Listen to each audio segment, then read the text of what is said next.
Another episode of the Sports Minute. Sad news to report. Former Cowboys running back Marion Barber was found dead in his home early Wednesday. The cause of his death is unknown. Um, he was 38 years old. His birthday was June 10th. His birthday was coming up. The Cowboys released an official statement this evening. We are heartbroken, quote, we are heartbroken by the tragic death of Marion Barber III.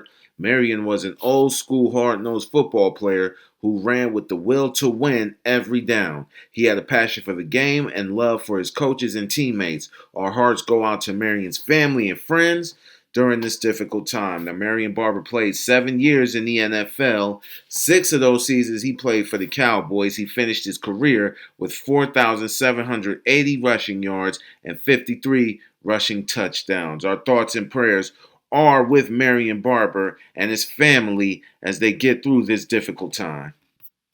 On to some lighter news. Slam Magazine, for those that don't know, Slam Magazine is a magazine for all things hoops. They have just released their top 75 NBA teams of all time, and the Cleveland Cavaliers from 2015-2016 have placed at number 20. They made the top 20 at 20. Now, as you all know, the Cleveland Cavaliers had a little bit of controversy with the coaching switch from David Blatt to Tyronn Lue in early 2016, but they were able to weather that storm, win 57 games, and become the top seed in the Eastern Conference, sweeping through the Detroit Pistons, the Atlanta Hawks for the second straight year, and they beat the Toronto Raptors in 6.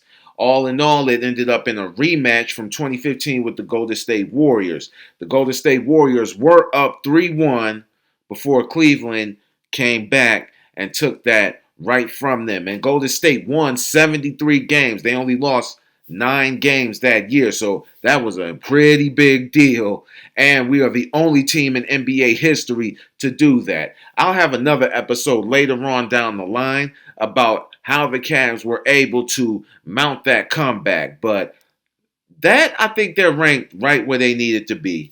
I mean, what they did was phenomenal. What they did was absolutely phenomenal. A lot of people felt like they should have been ahead of the 1998 Chicago Bulls, which that was the year where the Bulls won their 6th title in 8 years, and that was their second three-peat.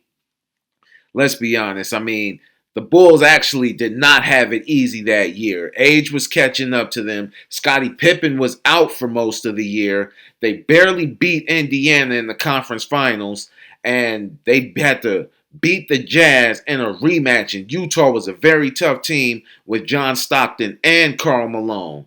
So honestly, I think the Cavaliers are right where they need to be. No, they are not ahead of the Chicago Bulls in my opinion, but hey, more power to them, man. I'm really happy that my city definitely got some recognition, and that's 2016 finals, in my opinion, is the greatest NBA finals in history. Why don't you let me know what you think in the comments, though? Continue to hit like, hit subscribe, and hit that notification bell for new episodes every single day of the Sports Minute on YouTube. I'm Rico McGee. This has been the Sports Minute, and as always, we'll see you in a minute.